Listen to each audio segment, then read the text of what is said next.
اللهم صل على محمد وآل محمد. اعوذ باللہ من الشیطان اللعین الرجیم. بسم اللہ الرحمن الرحیم. رب اشرح لی صدری ویسر لی امری واحلل عقدۃ من لسانی یفقہوا قولی. ان اللہ وملائکتہ یصلون علی النبی یا ایھا الذین آمنوا صلوا علیہ وسلموا تسلیما.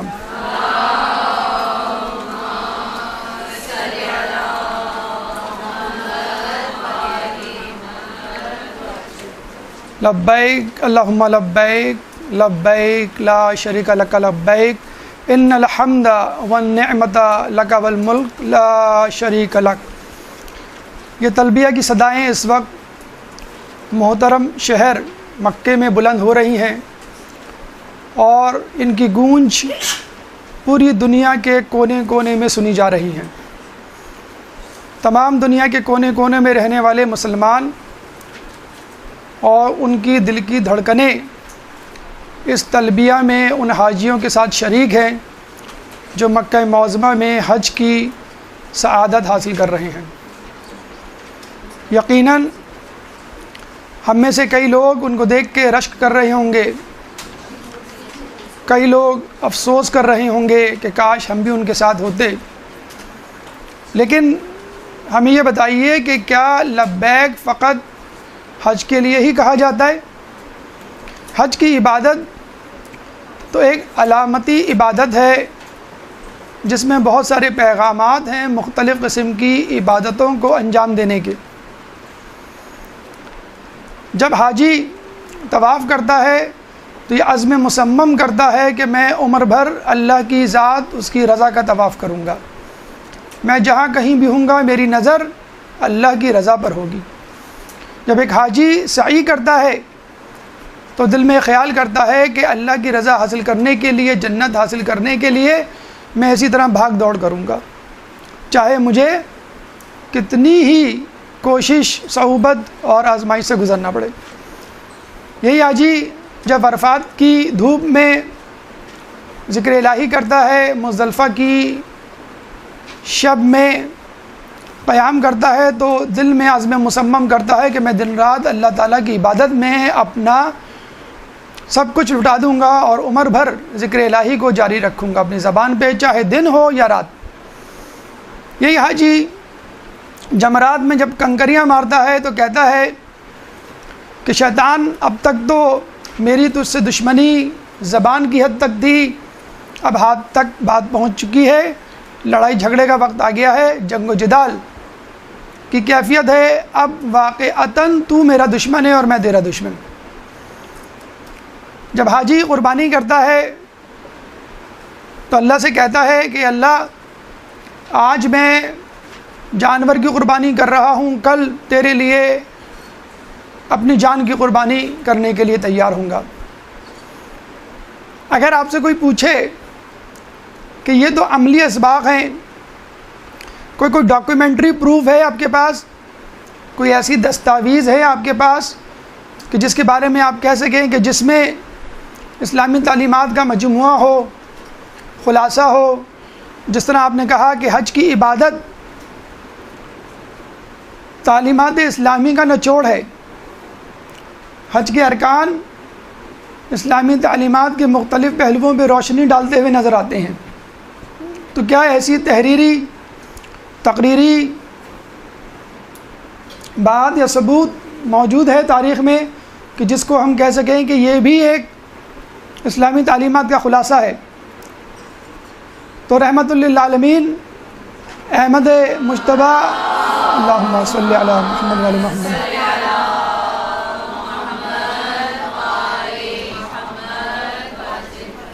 رسول خدا نے حجت الوداع کے موقع پر خطبہ دے کر یہ ثابت کر دیا کہ حج کی تمام تعلیمات کا خلاصہ عملی طور پہ دیکھنا ہو، اسلامی تعلیمات کا خلاصہ عملی طور پہ دیکھنا ہو تو مناسک حج کو دیکھ لو، تحریری اور تقریری صورت میں کسی ڈاکیومنٹ کی صورت میں دیکھنا ہو تو میرا خطبہ حجت الوداع پڑھ لو. چنانچہ اسی موضوع کو آج اپنی تقریر کا عنوان بناتے ہوئے حجت الوداع کے پیغامات آپ کے سامنے اس خطبے کے پیغامات رکھے جائیں گے۔ اللہ سے دعا ہے کہ ہمیں اس آخری خطبے کے پیغامات کو حاصل کرنے، اس پہ عمل کرنے اور پھر نجات پانے کی توفیق عطا فرمائے۔ ہمیں یہ بتائیے، کیا لبیک فقط حج کے موقع پہ کہا جاتا ہے؟ جی نہیں۔ فقط طواف کے وقت کہا جاتا ہے؟ جی نہیں۔ قیام عرفہ، مزدلفہ، جمرات کے وقت کہا جاتا ہے فقط؟ جی نہیں۔ جب آپ سو رہے ہوتے ہیں، فجر کی اذان ہوتی ہے تو آپ لبیک کہہ کے اٹھ جاتے ہیں، اللہ میں حاضر ہوا تیری نماز کے لیے، میں نے اپنی نیند کو چھوڑ دیا۔ ابھی آپ عرفہ کا روزہ رکھیں گے، افطار کے دسترخوان پہ بیٹھیں گے، لبیک کہتے ہوئے، اللہ آج مجھے کھانا تھا، تو نے کہا کہ روزہ رکھو، میں نے روزہ رکھ لیا۔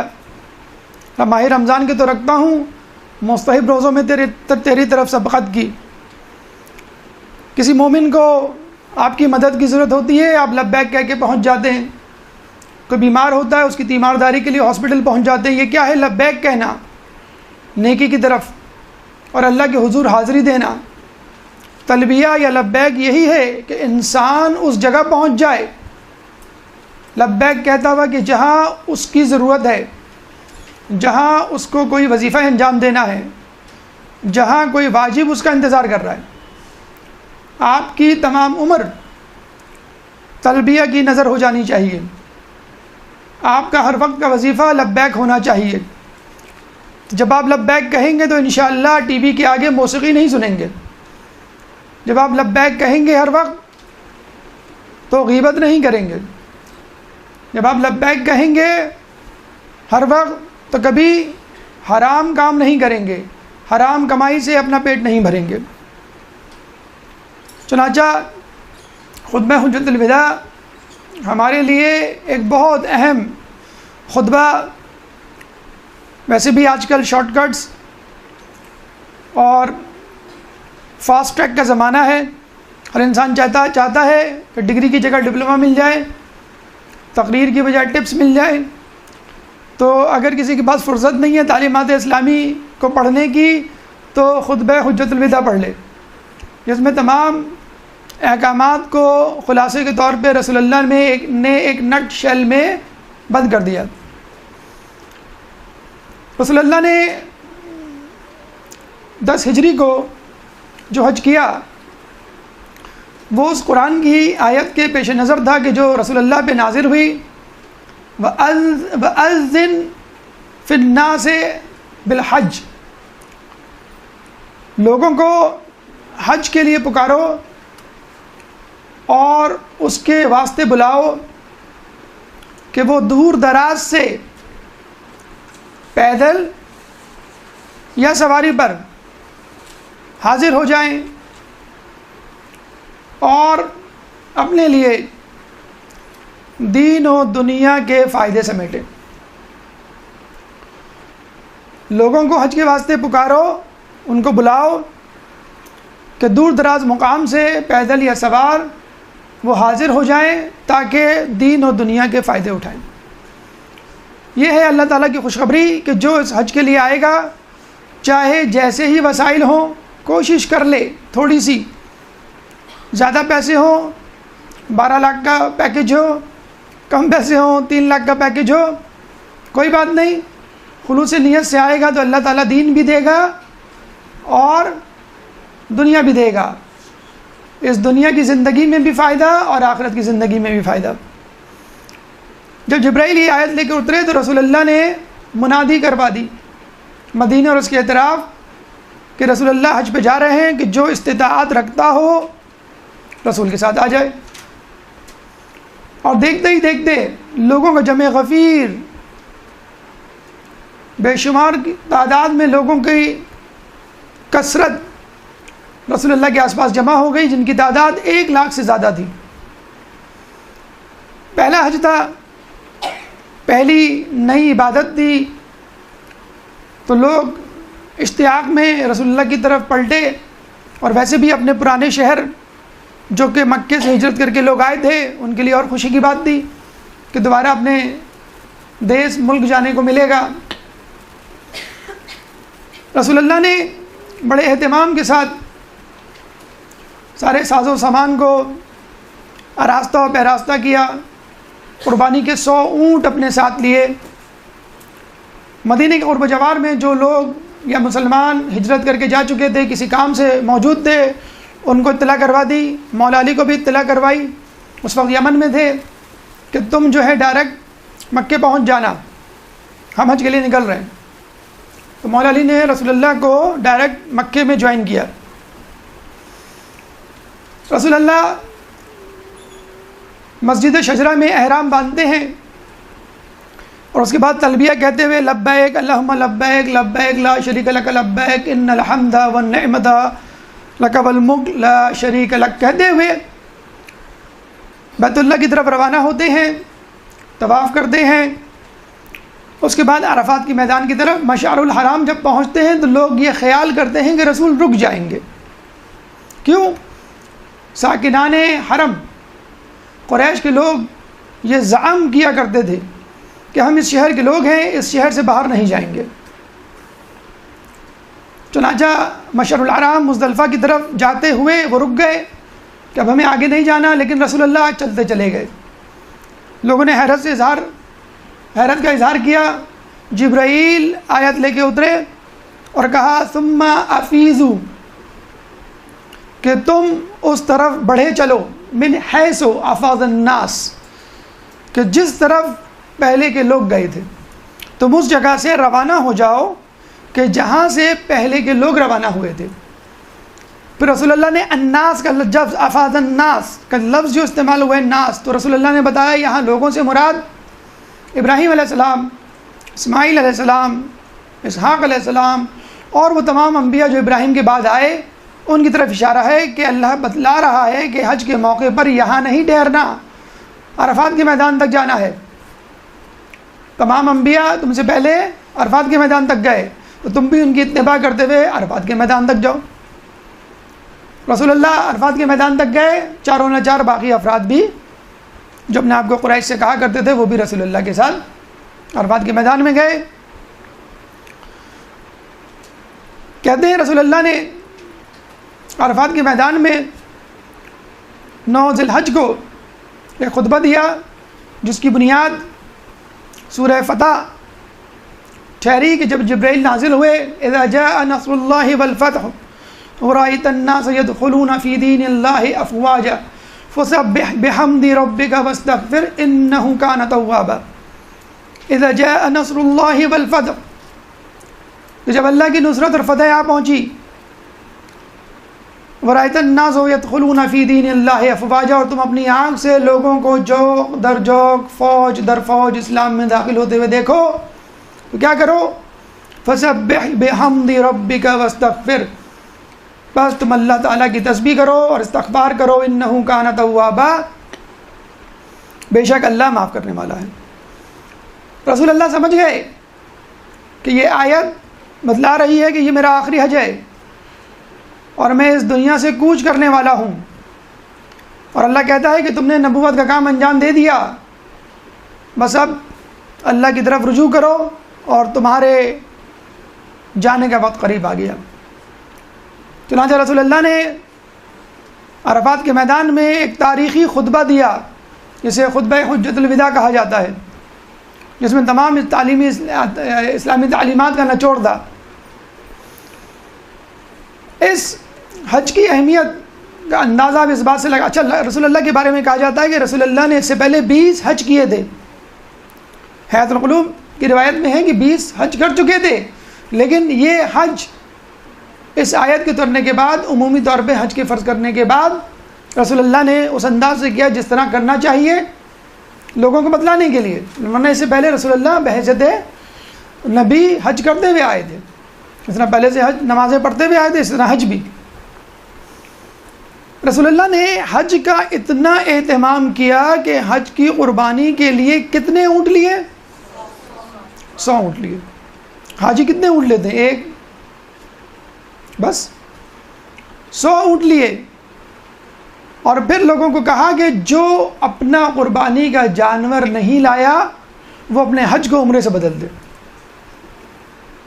وہاں پہ اعلان کر چکے تھے کہ کیا کیا چیزیں لے کے جانی ہیں. اگر کوئی نہیں لایا تو وہ اپنا حج عمرے سے بدل دے. اے رسول اللہ آپ سے ایک سوال, آپ تو ہر چیز میں شیئر کیا کرتے تھے, کھانا ہو, کسی کی ضرورت ہو, سواری پہ بٹھا لیا کرتے تھے, اپنے ساتھ دسترخوان پہ بٹھا لیا کرتے تھے, بلکہ اپنے گھر میں جو کچھ موجود ہو نکال کے دے لیا کرتے تھے. یہ 100 اونٹ سارے کے سارے آپ کے اہتمام کا اظہار تھا کہ دیکھو اتنا اہم موقع ہے تو پورے اہتمام کے ساتھ جتنا خرچ کر سکتے ہو اس پہ خرچ کرو اور حج کے لیے آؤ.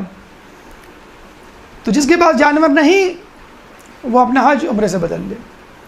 علی کی طرف پلٹے, علی تمہارا جانور کہاں؟ علی نے کہا علی رسول اللہ میرے پاس کوئی جانور نہیں. ہجرت مدینہ کے موقع پر رسول اللہ نے سب کو ایک دوسرے کا بھائی بنا دیا. علی آئے, علی میرا بھائی کہاں؟ انت اخی فی الدنیا والآخرہ.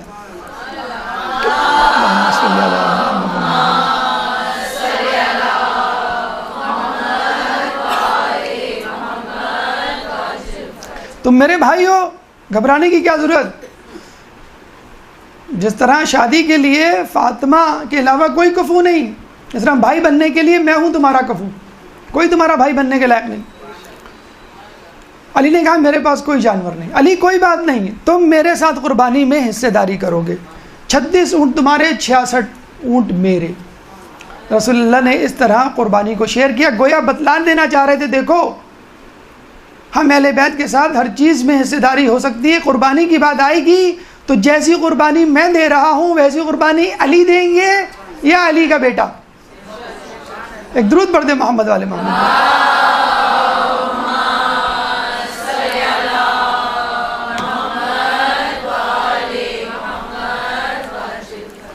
رسول اللہ نے سورہ فتح کے نازل ہونے کے بعد خطبہ دیا, لوگوں کو مخاطب کیا, تعلیمات اسلامی کا خلاصہ آپ کے سامنے پیش کیا. رسول اللہ نے بہت ساری باتوں کا تذکرہ کیا. یہاں پہ ہم 10 باتیں, 10 نکات پیغامات کی صورت میں آپ کے سامنے پیش کرنا چاہتے ہیں. پہلا پیغام حجۃ الوداع کا, خون کی حرمت, یعنی قتل کتنا بڑا گناہ ہے, اس کی کیا نقصانات ہیں یا کیا اثرات ہیں. دوسرا پیغام سود کی حرمت, سود کا لین دین کتنا بڑا گناہ ہے, کیا اس کے اثرات ہیں, کیا وجہ علت اس کے حرام ہونے کی. تیسرا پیغام اسلامی مہینوں کی اہمیت اور حرمت.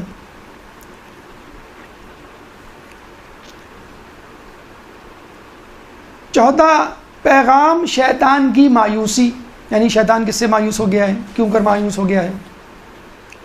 پانچواں پیغام امانت داری کی اہمیت. چھٹا پیغام مردوں کے حقوق عورتوں پر.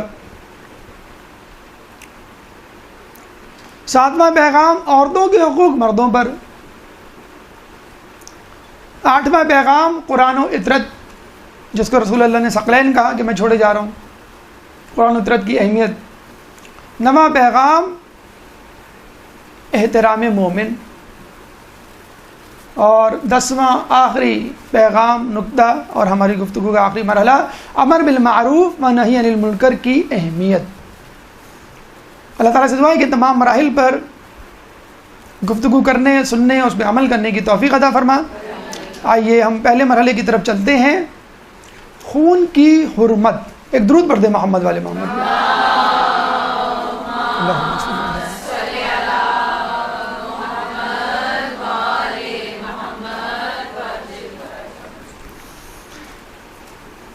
رسول اللہ نے فرمایا زمانہ جاہلیت میں جتنے بھی قتل ہوئے ان کا قصاص باطل ہے, یعنی اب ان کا قصاص نہیں لیا جائے گا. اور سب سے پہلے میں اپنے خاندان کے قتل یعنی حارث بن ربیعہ کے قتل کا قصاص معاف کرتا ہوں. دیکھیے قتل کے حوالے سے یہ جان لیجئے کہ جب حضرت آدم علیہ السلام کو پیدا کیا گیا تو فرشتوں نے جو سب سے پہلا الزام عائد کیا انسانوں پر یہ کہ یہ زمین میں جا کر فساد فی الارض پیدا کریں گے، قتل و غارت کریں گے. اور ابراہیم علیہ السلام آدم علیہ السلام دنیا میں آئے نہیں، ان کے بیٹے نے دنیا ارض کا پہلا قتل کر ڈالا، قابیل نے حابیل کو قتل کر ڈالا. اس کے بعد کی ہسٹری بھی اسی سے پر ہے. رسول اللہ کے زمانے میں جو جنگیں ہوئیں اس میں بھی قتل و غارت، مولا علی کے زمانے میں جو جنگیں ہوئیں اس میں بھی کچھ تو خون، اس کے بعد ائمہ کا زمانہ، اور اس کے بعد اب تک انسان قتل و غارت میں مصروف ہے. کہیں پانی پینے پلانے پہ جھگڑا، کہیں گھوڑا آگے بڑھانے پہ جھگڑا. مسدس حالی پڑھی ہوگی آپ نے، پڑھا ہوگا. تو عربوں کی سرشست میں ان کے خون میں خون کرنا شامل. آپ لوگوں میں سے اگر کسی نے عربی گرامر پڑھی ہو، صرف پڑھی ہو، تو صرف میں جو پہلی گردان پہلا سبق پڑھایا جاتا ہے، سنا جاتا ہے، وہ کیا ہے؟ ضرب ضرب ضربو ضرب ضربت ضربنا ضربتا ضربتما ضربتم ضربتے ضربتما ضربتمنا ضربدو ضربنا.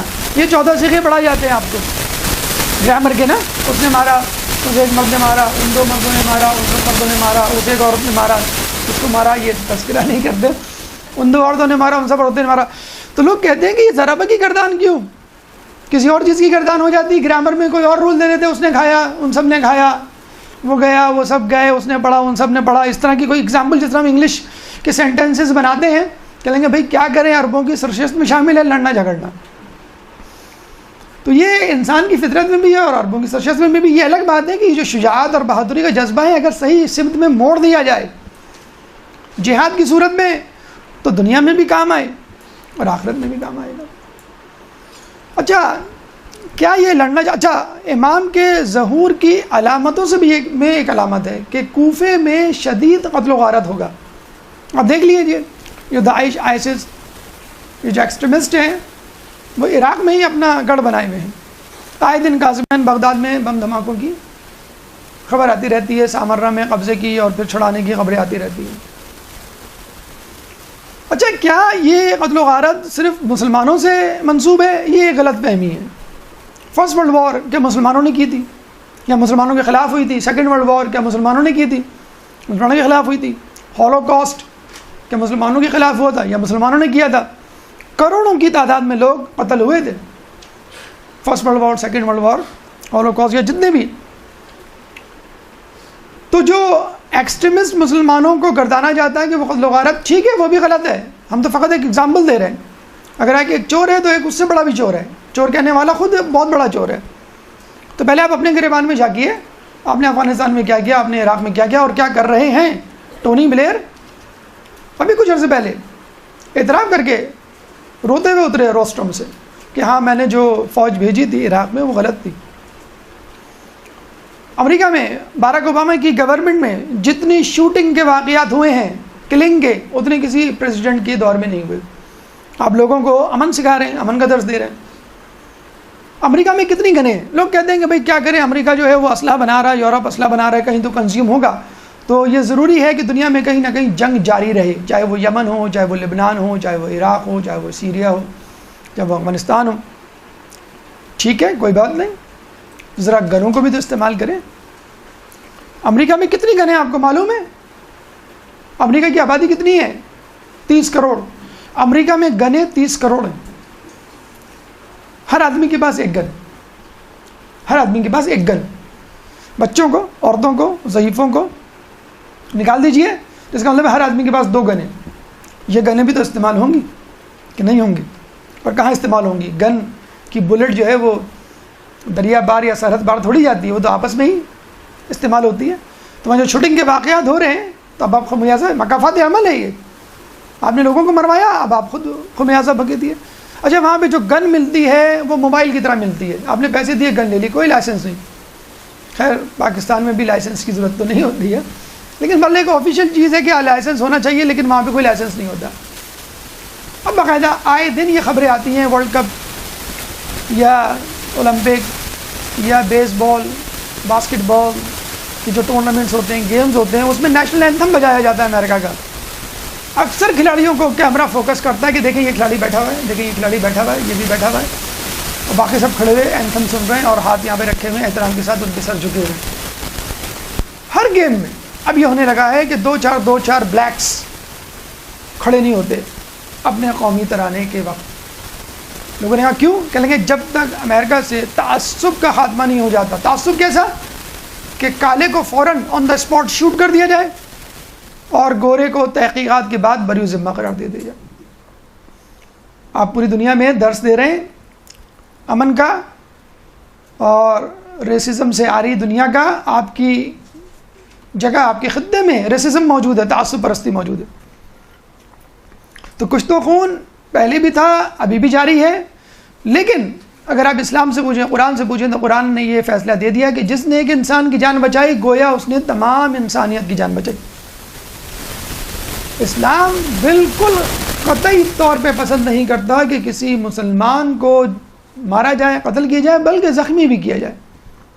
لیکن ایک بات ہم چلتے چلتے کہیں گے، عورتیں عموماً اپنا دامن جھاڑ لیتی ہیں، صاف کر لیتی ہیں، بھئی کچھ تو خون سے، یہ قتل و غارت سے ہمارا کیا تعلق، یہ تو مردوں کے کرتوت ہیں. لیکن یاد رکھیے کہ قتل و غارت لڑائی جھگڑے سے شروع ہوتی ہے، اور ساس بہو کو کاؤنٹ کریں تو سب سے زیادہ اس قتل و غارت میں حصہ خواتین کا نکلے گا. ایک درود پڑھ دیں محمد والے محمد میں.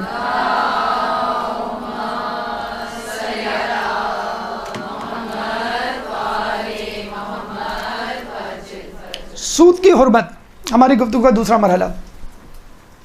رسول نے فرمایا کہ میں زمانہ جاہلیت میں لیے گئے تمام سود کو باطل قرار دیتا ہوں، اور سب سے پہلے اپنے چچا عباس بن عبد المطلب کا سود باطل قرار دیتا ہوں جو لوگوں پر ہے. یعنی جن لوگوں کو سود واپس کرنا تھا اب وہ واپس نہیں کریں گے، وہ رکھیں، اب سب نل اینڈ وائٹ. سود کے بارے میں جو احادیث آئی ہیں، اس کی مذمت کے بارے میں، قیامت میں اس کی سزا کے بارے میں، آج کل کے حوالے سے سود جو عام ہو رہا ہے، وجہ حرمت سود تو آپ پڑھیں تو آپ حیران رہ جائیں کہ سود کا ڈانڈا یا تانے بانے کہاں جا کے ملتے ہیں. فقط اس کی مذمت میں جو حدیث موجود ہے وہ انسان کو کپ کپانے پر مجبور کر دیتی ہے.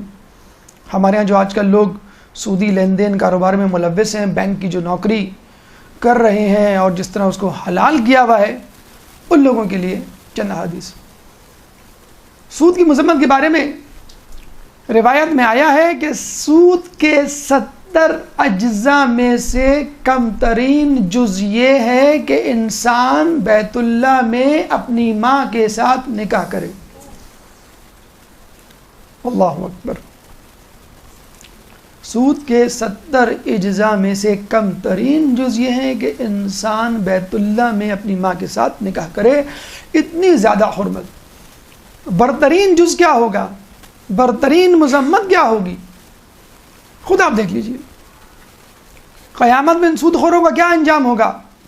رسول فرماتے ہیں معراج پہ گیا تو میں نے دیکھا کچھ لوگوں کے پیٹ مٹکوں کی طرح بڑے ہوئے تھے، پھولے ہوئے تھے، اور سانپ اس میں سے لٹک رہے تھے.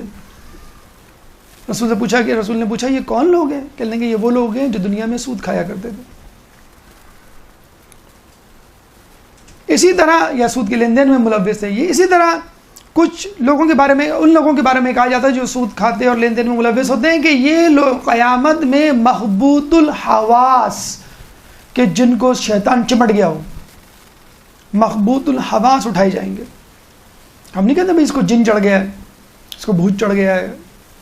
تو شیطان جس طرح کسی کو چھو لے اور چڑھ جائے اور وہ پاگل ہو جائے، اس طرح انسان اٹھایا جائے گا قیامت میں جو لوگ سود کے کاروبار میں ملوث ہوں گے. آج کل آپ دیکھ لیجئے سود کا جو عموم ہونا ہے، عام ہونا ہے، اس حوالے سے ہمیں حدیث ملتی ہے کہ ایک زمانہ آئے گا لوگوں پر کہ ہر شخص سود کھائے گا، اور جو نہیں کھائے گا اس تک کم از کم اس کی دھول تو ضرور پہنچے گی. ہماری ساری ٹرانزیکشن، ڈپازٹس، کاروباری لین دین بینک کے ذریعے ہوتا ہے. مجبور ہیں جو لوگ سود نہیں کھاتے، نہیں لینا چاہتے، نفرت کرتے ہیں، وہ بھی بینک سے ہی اپنا ٹرانزیکشن کرتے ہیں. ممکن نہیں ہے کہ پرائیویٹ طور پہ یہ ٹرانزیکشن ہو. تو دیکھا آپ نے کتنی زیادہ مذمت ہے. اچھا، امام سے پوچھا گیا کہ آخر سود کو حرام کیوں کیا گیا ہے؟ حقیقت ہے کہ ہر دنیا میں ہر گناہ کے اندر ایک علت ہے. نہیں سمجھ میں آ رہی وہ ایک الگ بات ہے، لیکن علت ضرور ہے اور اس میں ہمارا ہی فائدہ ہے. امام سے پوچھا کہ سود کو کیوں حرام کیا گیا؟ تو امام نے کہا کہ سود کو اس لیے حرام کیا گیا کہ سود انسان کو کاروبار اور نیکیوں سے روکتا ہے. یعنی انسان کاروبار نہیں کرتا، نیکیوں سے رک جاتا ہے اور نیکیوں کو روکتا بھی ہے. کاروبار کے حوالے سے میں آپ کو مثال دوں، اگر آپ کسی کے پاس پیسے رکھوائیں گے 1 کروڑ، اس نے کہا کہ بھائی ٹھیک ہے میں آپ کو 2% دوں گا، اس نے 2% دینا شروع کیا، 2 لاکھ روپے. آپ نے کہا مجھے ضرورت ہی نہیں کچھ کام کرنے کی، آپ اپنی جگہ رک گئے، گھر میں بیٹھ گئے.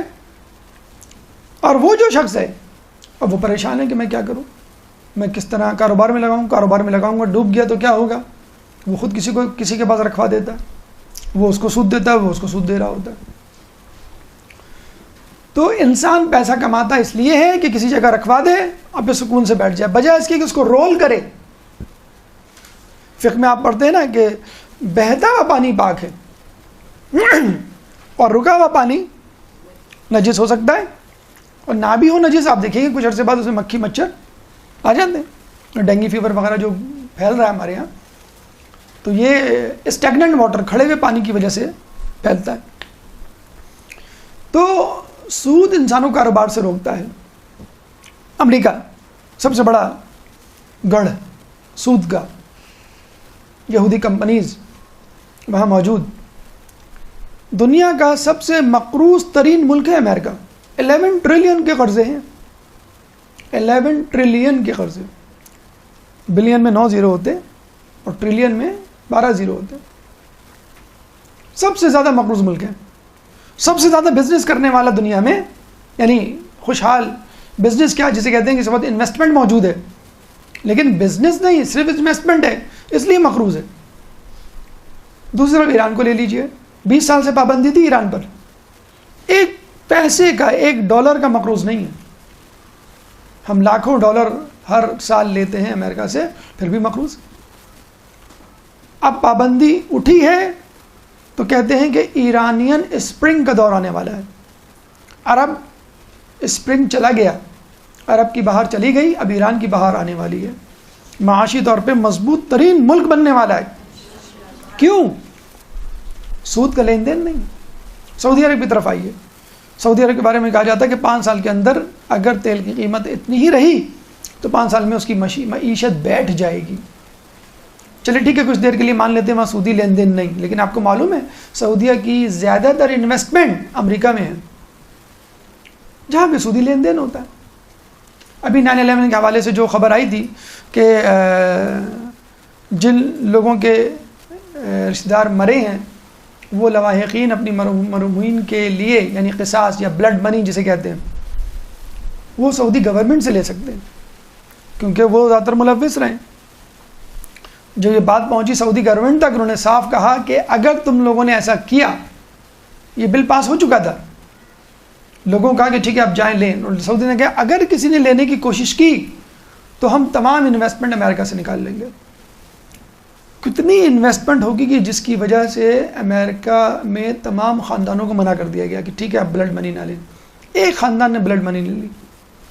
کتنی ہیوج انویسٹمنٹ ہوگی سعودی عرب کی. کیوں تعلقات اچھے ہیں؟ اسی وجہ سے کہ انویسٹمنٹ ہے، برٹش گورنمنٹ کی انویسٹمنٹ ہے وہاں پہ. رسول اللہ نے کسی نے رسول اللہ سے پوچھا کہ میں آخرت سے محبت کیسے کروں، تو رسول نے کہا کہ اپنا پیسہ وہاں بھیج دے. انسان جہاں پیسہ بھیجتا ہے وہیں جاتا ہے. دبئی میں بیٹھے ہیں، آپ نے کراچی میں پلاٹ لے لیا، خود بخود کراچی سے محبت ہو جائے گی. دبئی تو اچھا ہے لیکن کراچی ہے، ہوتے ہیں نا محبت. تو آپ سعودیہ میں بیٹھے ہوئے ہیں اور امریکہ میں انویسٹمنٹ ہے تو آپ امریکہ کے چکر کیوں نہیں لگائیں گے؟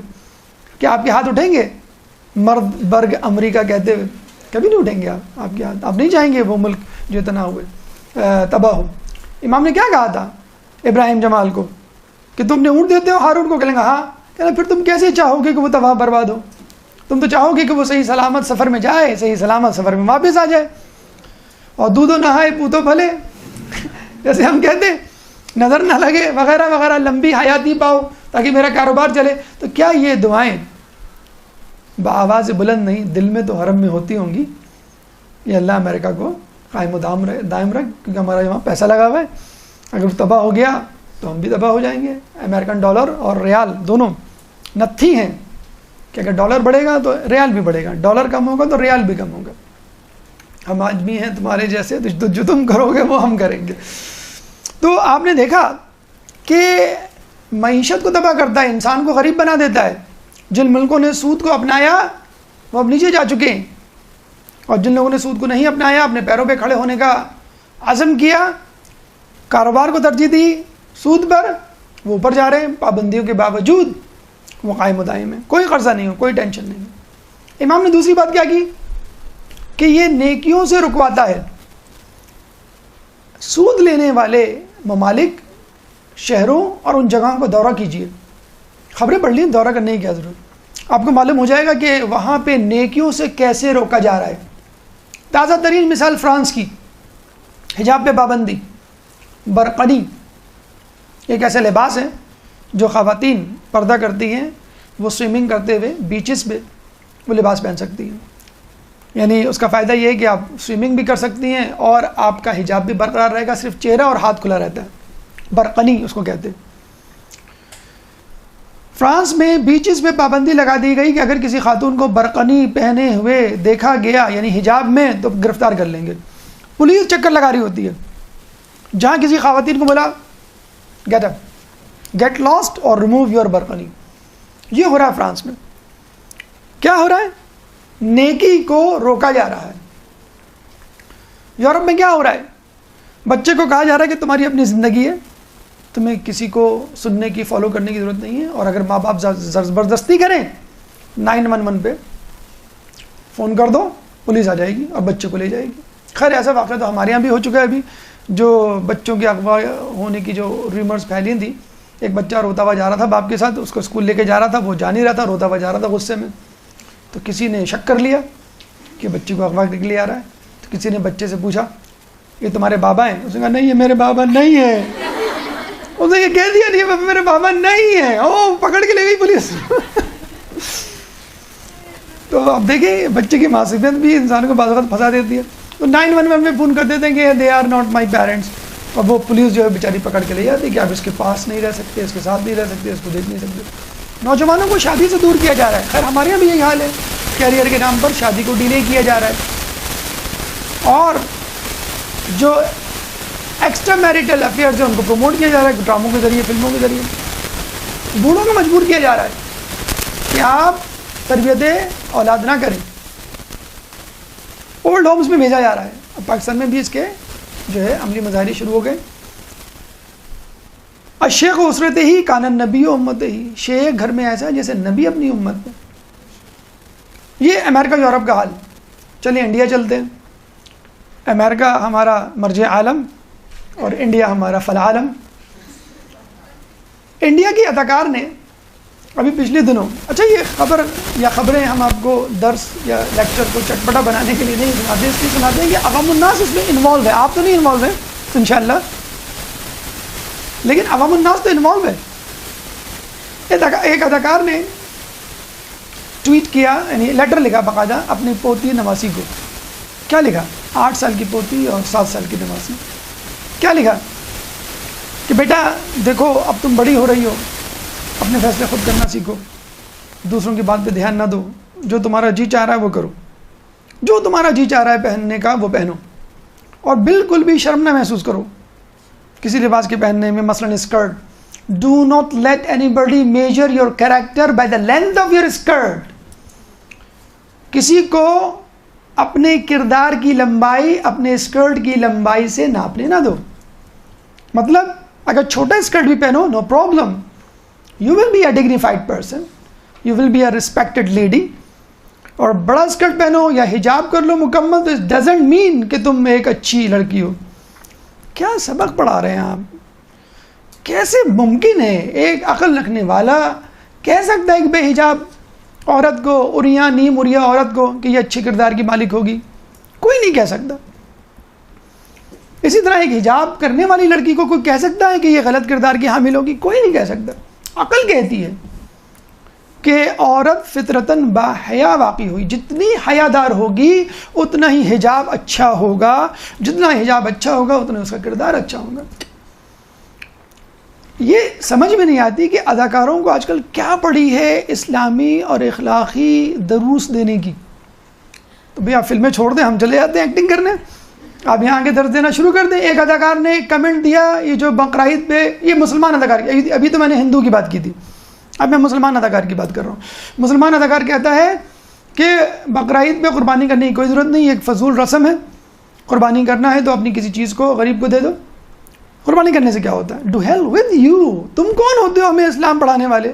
کبھی ہمارے کسی مرجع نے، مجتہد نے، عالم نے کہا فلاں فلم اچھی نہیں لگی ہم نے دیکھی، فلاں گانا ہٹا دینا چاہیے، فلاں سین ٹھیک نہیں تھا؟ کبھی کہا میوزک میں یہ ردم نہیں تھا، یہ بول اچھے نہیں تھے، نعوذ باللہ؟ کبھی کہا؟ نہیں کہا. کیوں؟ دس از نن آف یور بزنس،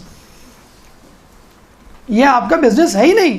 تو یہ آپ کا بزنس کب سے ہو گیا کہ آپ ہمیں اسلام سکھا رہے ہیں، آپ ہمیں اخلاقیات سکھا رہے ہیں؟ آپ لوگوں نے تو اخلاقیات کی دھجیاں اڑائی ہیں، اڑا رہے ہیں. اچھا یہ میں بتا دوں آپ کو، آپ اس پہ ہنسیں یا اس کو نہ مانیں، یہ باقاعدہ ایک سازش ہے جو ایک عالمی پیمانے پہ کی جا رہی ہے. کون سی سازش؟ اداکاروں کے ذریعے اور فلموں کے ذریعے لوگوں کا برین واش کرنا. فلموں کو پولیٹیکلی یوز کیا جاتا ہے، پاکستان خلاف فلمیں بنائی جاتی ہیں، اسلام مخالفت میں فلمیں بنائی جاتی ہیں. اب اداکاروں کو ویسے ہی ٹویٹر آ گیا ہے، فیس بک آ گئی ہے، انسٹاگرام آ گیا ہے، واٹس ایپ آ گیا ہے. اب اس سے اداکار اپنے فالوورز، فرینڈز پیدا کرتے ہیں، فرینڈ سرکل جو ہم نے کہا تھا نا. آپ کو معلوم ہے جس اداکار نے اپنی پوتی نواسی کو کہا ہے کہ do not let anybody measure your character with the help of your length of your skirt, اس اداکار کی فیس بک پہ کتنے فالوورز ہیں؟ 1,40,00,000. 1,40,00,000 تو کم از کم اس کی بات پہ عمل کریں گے اور اسکرٹ پہن کے نکلیں گے. مرد نہیں کہہ رہا ہوں، عورتیں کم از کم. ٹھیک ہے نا؟ ہوگا کہ نہیں ہوگا؟ اور اس میں پاکستان کے لوگ بھی شامل ہوں گے جو دیکھ رہے ہیں اس اداکار کو. تو جب آپ ایک اداکار کی تقلید کرتے ہیں، جب آپ بال اس طرح بنا رہے ہیں، لباس اس طرح پہن رہے ہیں، تو بس اس کی فلسفی پہ بھی عمل کریں گے. اب بے حیائی کو آپ رائج دیں گے. تو آپ لوگوں کو سمجھائیے کہ بھئی تم لوگ کیا دیکھ رہے ہو. اب ڈرامے اور فلمیں وہ زمانہ نہیں رہا ہمارے زمانے میں جو فقط تفریح کے لیے دیکھے جاتے تھے. اب ڈراموں فلموں میں آئیڈیالوجی فلوٹ کی جاتی ہے، پروموٹ کی جاتی ہے. اب اداکار جو ہیں وہ اسلامی ارکان اور اس پر ایک عالم دین کو بلایا جاتا ہے، ایک اداکار کو بلایا جاتا ہے اور ان سے جو ڈیبیٹ کروائی جاتی ہے. ایک عالم دین کو اور ایک ڈانسر کو کراچی پاکستان میں ایک ٹاک شو میں بلایا گیا. ایک عالم دین بیٹھے ہوئے تھے، وہ ڈانسر رقاصہ کراچی آرٹس کونسل کی، اور وہ بولنا شروع ہوئی. اس عالم دین سے پوچھا، انہوں نے کہا کہ مجھے یہ بتائیے کہ اگر آپ مجھ سے پوچھیں کہ ڈانس کی کتنی اقسام ہیں اور کون سی اقسام صحیح ہے، صحیح نہیں ہے، اچھی ہے، بری ہے، تو آپ یقین کر لیں گے؟ نہیں. کہہ لیں گے بس ٹھیک ہے، آپ نے ان کو کیوں بلایا اسلام کے بارے میں بولنے کے لیے؟ ان کو آپ لے جائیں، ضرورت ہی نہیں ہے. بڑا صحیح جواب دیا. تو یاد رکھ لیجئے، جان لیجئے، پہلے ناولز ہوا کرتے تھے، آرٹیکلز ہوا کرتے تھے، نیوز پیپرز ہوا کرتے تھے لوگوں کی آئیڈیالوجی کو برین واش کرنے کے لیے. لیکن اب لوگوں میں ریڈنگ ہیبٹ ختم ہو گئی. آپ نے دیکھا ہوگا، امیر مختار کی اتنی موٹی کتاب دے دی ہے، آپ پڑھیں گے؟ امیر مختار کی جو 40 ایپیسوڈ پہ مشتمل آپ سیریز دیکھ لیں گے. اب فلموں کے ذریعے، ڈراموں کے ذریعے، ایڈورٹیزمنٹ کے ذریعے پروموٹ کیا جا رہا ہے. تو جو لوگ سود کھاتے ہیں وہ اس طرح نیکیوں سے روکتے ہیں. امر بالمعروف ونہی عن المنکر ختم ہو جائے گا، لیکن روایت میں یہ بھی کہا گیا ہے کہ ایک زمانہ آئے گا کہ لوگ نیکی سے روکیں گے اور گناہوں کا حکم دیں گے. ہمارے یہاں سب کچھ ہو رہا ہے. تو خدا را اس ٹی وی کو لات ماریے، فلموں کو خیر آباد کیجئے اور اس اسلام پہ عمل کیجئے کہ جس کو ہیرو ہمارے ائمہ اطہار ہیں، جن کی ہر سنت قابل تقلید ہے. سنت ابراہیم کا ہر پہلو ایک پیغام اپنی جگہ رکھتا ہے. یہ اداکار، صداکار، گلوکار اور یہ سیاستداں یہ صرف اپنے مفاد چاہتے ہیں اور اپنے لیے جی رہے ہیں، اپنے لیے مر رہے ہیں. خود بھی جہنم میں جائیں گے، آپ کو بھی جہنم میں لے کے جائیں گے. ایک درود پڑھ دے محمد والے محمد.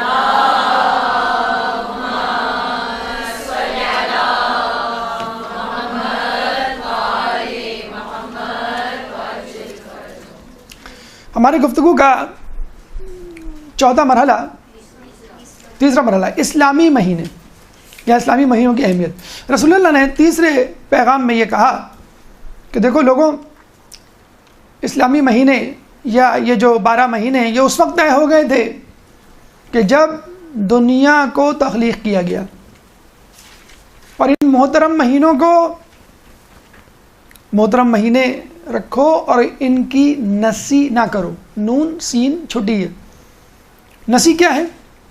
مہینوں کو چینج اوور کر دینا، آگے پیچھے کر دینا۔ عرب اپنے زمانے میں مہینوں کو ایک مہینہ اوپر کر دیا کرتے تھے، یعنی فرض کر لیں رجب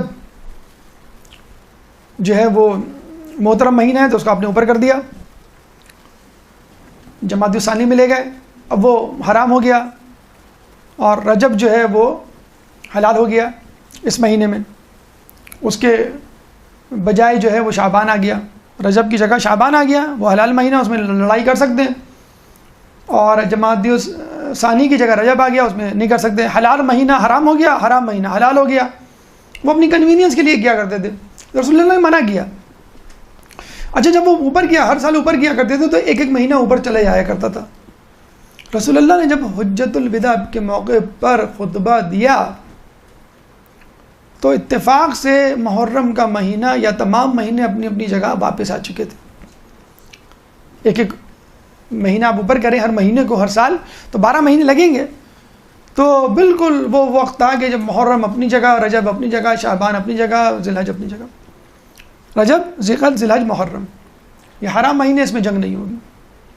اور اس سے اندازہ لگا لیجئے کہ جو لوگ یہ کہتے ہیں کہ یہ اسلامی مہینے نہیں ہیں، یہ تو رسول اللہ سے پہلے سے تھے، یعنی کفار نے سجیسٹ کیے تھے، جی نہیں، اگر ایسا تھا تو ہمارے پاس ابراہیم علیہ السلام کی ولادت، عیسیٰ علیہ السلام کی ولادت جو ہم کہتے ہیں تحول الارض کے دن ہے، کیوں ہوتی موجود؟ اس کا مطلب یہ اللہ تعالیٰ کی طرف سے متعین مہینے ہیں۔ کوشش کیجئے خود بھی، اپنے بچوں کو بھی اسلامی کیلنڈر، قمری کیلنڈر یاد کروائیے، ڈیٹس یاد کروائیے، ولادت، شہادت، اہم اسلامی واقعہ انہی تاریخوں کے حوالے سے یاد رکھا جاتا ہے اور منایا جاتا ہے۔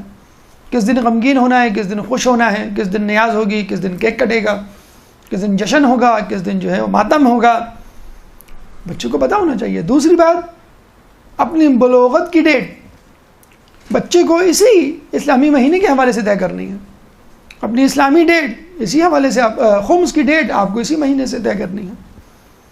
خود اپنی برتھ ڈے کوشش کریں اگر آپ مناتے ہیں تو اسلامی مہینے سے منائیں۔ باقاعدہ ویب سائٹ موجود ہے، Islamic calendar to Gregorian calendar, آپ لکھیں گوگل پہ، وہ ویب سائٹ آ جائے گی، اس میں جا کے آپ اپنی برتھ ڈے لکھیں، وہ کنورٹ کر دے گا، ابھی آپ کی برتھ ڈے ہو گئی۔ اگر کوئی بچہ ہے 15 سال کا، 14 سال کا، وہ معلوم کرنا چاہتا ہے ایگزیکٹلی میں کب بالغ ہوں گا، تو آپ اس طرح معلوم کر لیں، اس طرح بچیاں معلوم کر لیں۔ آپ اپنی برتھ ڈے منانا چاہتے ہیں آپ اس طرح منا لیں۔ ہمارے ایک دوست نے اس طرح کیا، انہوں نے اپنی ڈیٹ آف برتھ لکھی، سن لکھا، اسلامی ڈیٹ آئی، پتہ چلا کہ 11ویں امام کا یوم ولادت۔ درود پڑھ دیں محمد والے محمد۔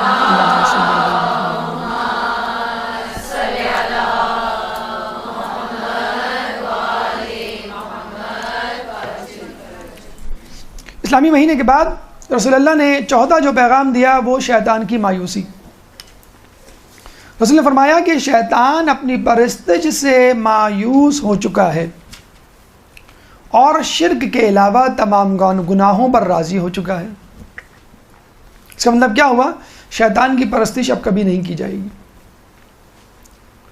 اور شرک بھی کبھی نہیں ہوگا، اور گناہ ہو سکتے ہیں، شیطان کی پرستش نہیں کی جائے گی۔ اچھا آپ کو میں بتاؤں، ابھی پچھلے دنوں یعنی پچھلی صدی میں 50-60 سال پہلے امریکہ میں باقاعدہ ڈیولز ریلیجن، شیطانی مذہب وجود میں آیا تھا۔ اچھا یہ بھی میں آپ کو بتا دوں، فلسطین is called land of prophets اور امریکہ is called land of devils, شیطانوں کی سرزمین کہا جاتا ہے۔ لیکن بہرحال تمام لوگ اس میں شامل نہیں ہیں، وہ مائنڈ نہ کریں اگر وہ سن رہے ہیں امریکہ میں بیٹھے ہوئے مسلمان۔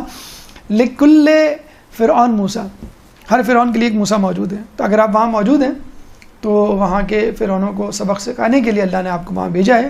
اگر وہاں پہ رہتے ہوئے اسلام پہ کاربند ہیں تو آپ وہی کام کر رہے ہیں جو موسیٰ علیہ السلام فرعون کے دربار میں کر رہے تھے۔ وہاں پہ ایسی فیملیز بھی موجود ہیں کہ لڑکا جو ہے وہ الیکٹرانک انجینئر ہے، کسی نے کہا اس کے لیے رشتہ چاہیے پاکستان میں، کوئی لڑکی ہے ریلیجیس، انہوں نے کہا بھائی لڑکا ریلیجیس ہے بھی کہ نہیں؟ کہنے کہ لڑکا الیکٹرانک انجینئر بن چکا ہے، اب قم جا رہا ہے پڑھنے کے لیے۔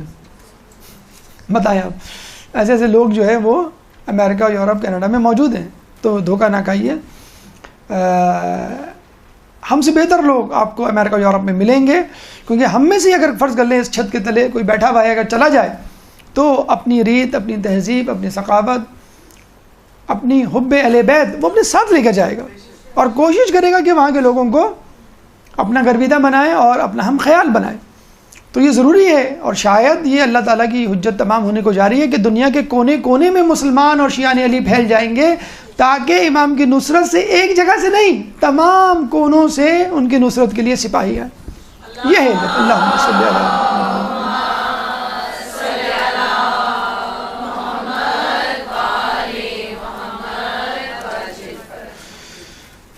تو شیطان اپنی پرستی سے مایوس ہو چکا ہے، شیطان شرک کے علاوہ تمام گناہوں پہ راضی ہے۔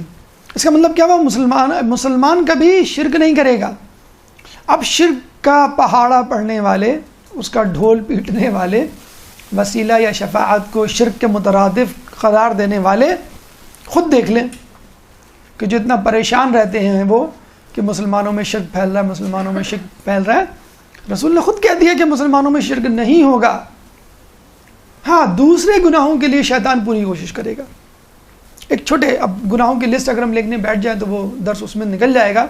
ایک چھوٹے سے گناہ، چھوٹا تو گناہ نہیں کہنا چاہیے، لیکن چونکہ اس کو ریائے شرک اصغر کہتے ہیں اس لیے ذہن میں آیا۔ کتنا بڑا گناہ ہے ریاکاری؟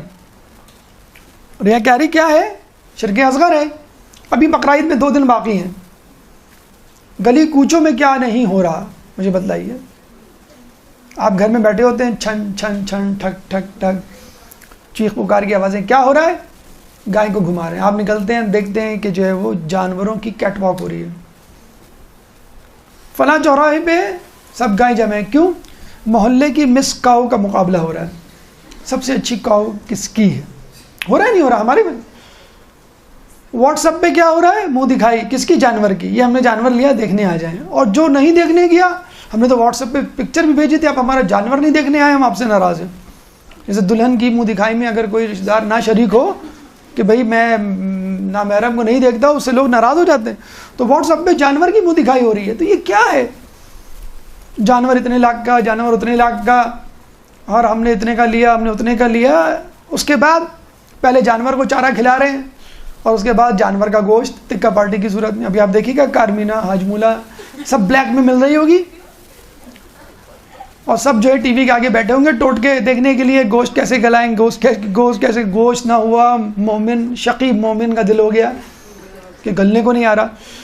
تو کبھی آپ نے خمس اور زکوٰۃ کی نمائش نہیں کی کہ ہم نے اتنا خمس نکالا ہو تو کرے نا، لیکن جانور چونکہ ایک نمائشی مستحب، ٹھیک ہے، اپنی فضیلت ثواب اپنی جگہ پہ، لیکن یہ جو ابھی خیر کہنا تو نہیں چاہیے، ہم آ رہے تھے رستے میں ڈارک براؤن قسم کے اونٹ نظر آئے، بڑے خوش ہوئے کہ ماشاءاللہ اتنے اچھے اونٹ پاکستان میں۔ پہلے کہ آدمی پیچھے اس کو برش کر رہا ہے براؤن رنگ کا، یہ ہو رہا ہے، جانوروں پہ برش ہو رہا ہے، پینٹ ہو رہا ہے کہ خوشنما اچھے نظر آئیں۔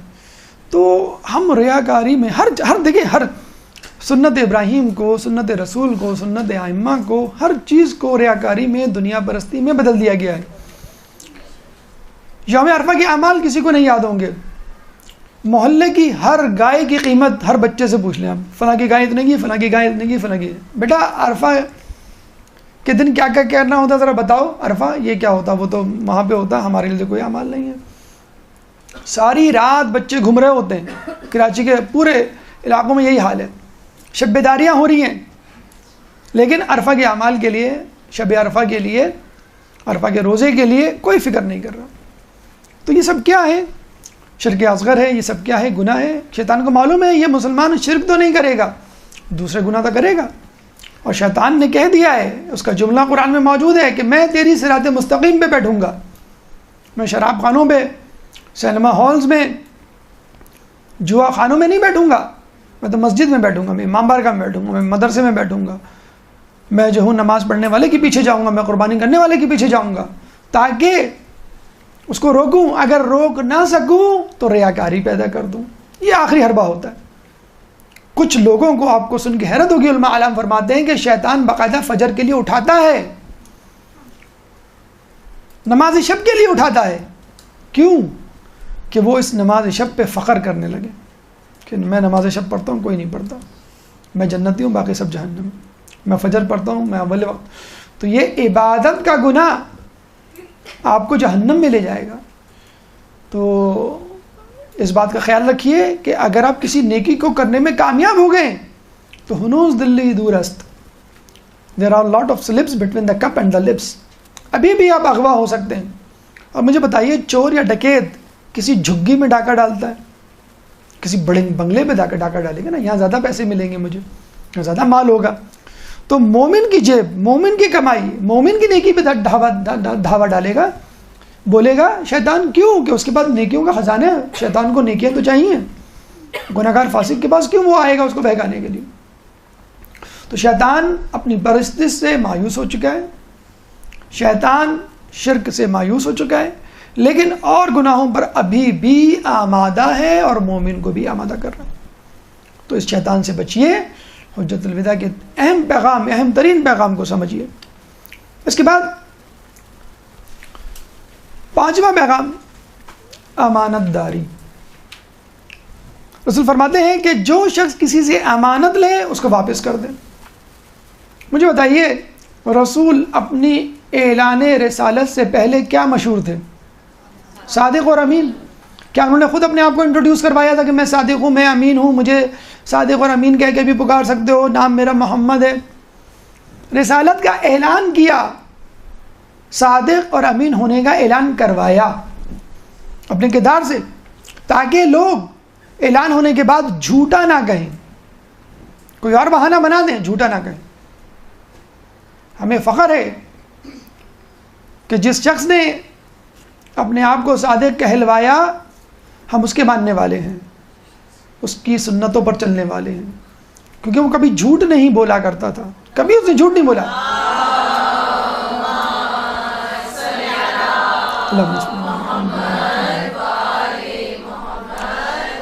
اور اسی طرح ہمیں اس شخص پہ بھی فخر ہے جس نے اپنے آپ کو صادق کہلوایا اور ہم اس کی فقہ کے ماننے والے ہیں. اللہم صلی علی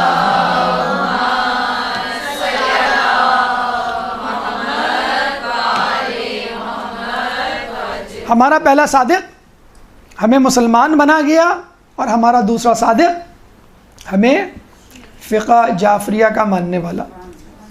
تو مسلمان بننا ہے تو پہلے صادق کے پاس جاؤ، اور مومن بننا ہے تو دوسرے صادق کے پاس آؤ. تو جو صادق ہوتا ہے وہ جھوٹ نہیں بولتا، اور جو لقب ہوتا ہے انسان خود نہیں رکھتا، اس کی صفات درجہ کمال پہ اس طرح پہنچ جاتی ہیں کہ لوگ مجبور ہو جاتے ہیں اس کو اس صفت سے پکارنے پر. امانت داری اور جھوٹ،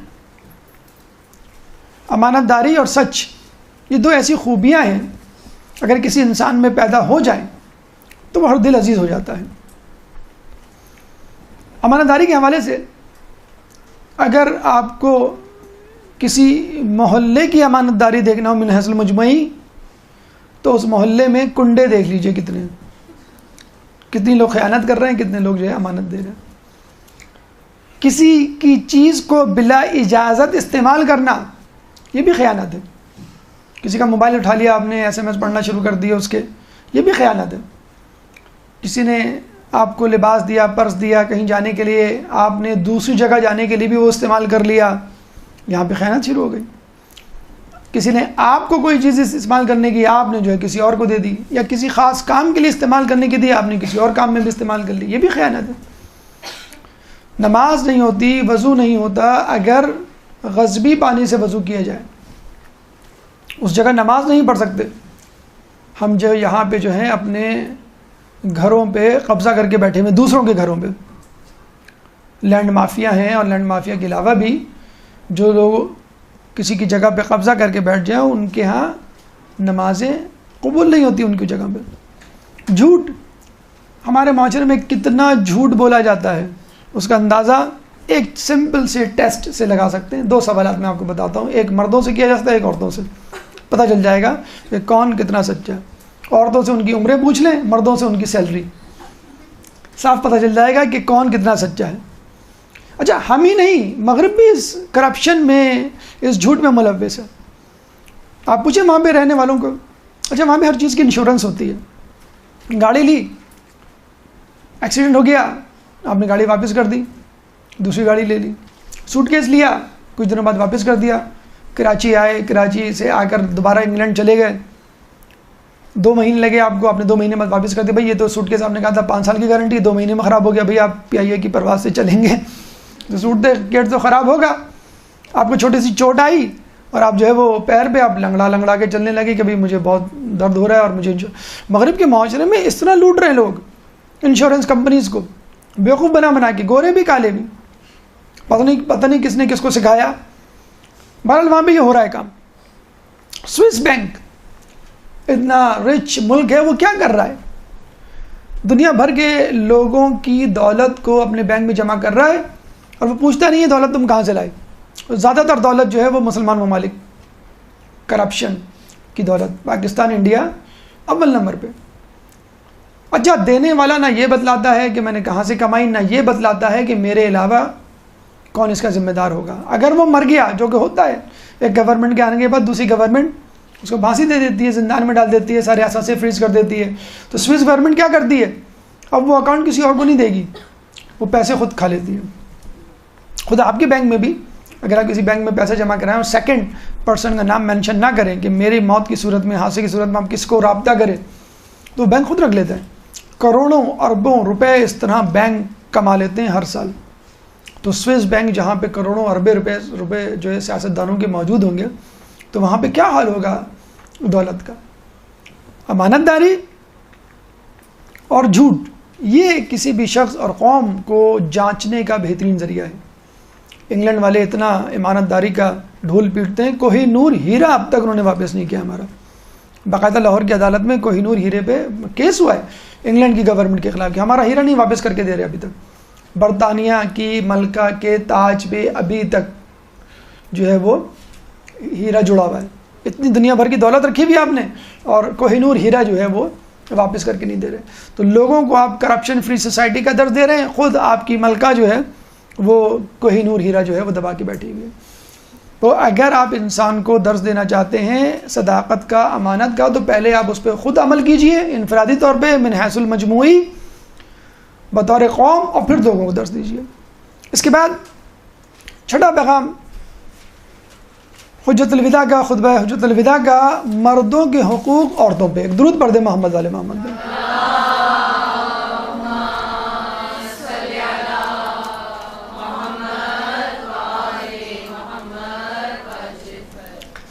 دیکھیے رسول اللہ نے گفتگو کچھ اس طرح کی کہ دیکھو لوگوں، عورتیں تمہارے پاس اللہ کی امانت ہیں. جس طرح تمہارے کچھ حقوق ہیں عورتوں پر، اس طرح عورتوں کے کچھ حقوق ہیں تمہارے پر.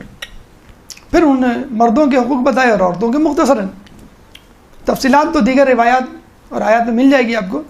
مردوں کے حقوق عورتوں پر رسول اللہ نے 2 حقوق بتائے: اپنے عزت و ناموس کی حفاظت کرنا اور نیکی کے کام میں اطاعت کرنا.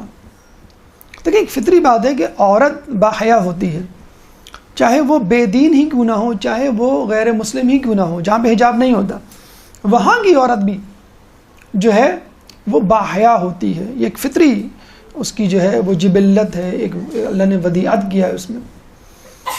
ابھی جیسے کہ بتلایا گیا آپ کو پچھلے درس میں شاید کہ ابراہیم علیہ السلام جب بی بی سارہ کو لے کے جا رہے تھے تو صندوق میں بند کر کے لے کے گئے. وہ یہ ان کی مردانگی، غیرت، مردانہ غیرت تھی.